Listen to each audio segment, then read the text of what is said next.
Hello everybody, today I'm redoing a video I made a while back about the GeForce 9500 GT. Before we start, I'm sorry about the black bars or it being cut off as my recording software decided to not work correctly.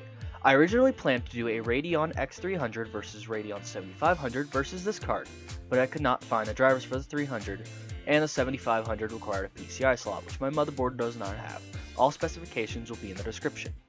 This card has a whopping 512 megabytes of video RAM, with the added bonus of a broken cooler fan, which made this video a bit more difficult as it required different means of cooling.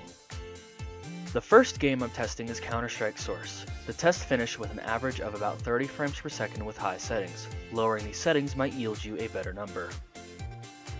Next up is Minecraft. I'm running version 1.12 and the information on the frames per second was not showing up in the top left, but it ran under 20 frames per second with spikes up to 40 at 32 chunks. It was slightly playable with some stuttering as everything loaded in, but obviously once set to 9 chunks it ran much better with an average of about 35 frames per second, which is definitely playable.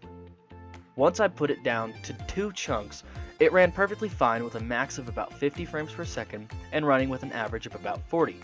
It surprised me as I thought it would be a bit better, but apparently not. But keep note, the graphics are on fancy. Now we have a newer-ish game, Sims 4.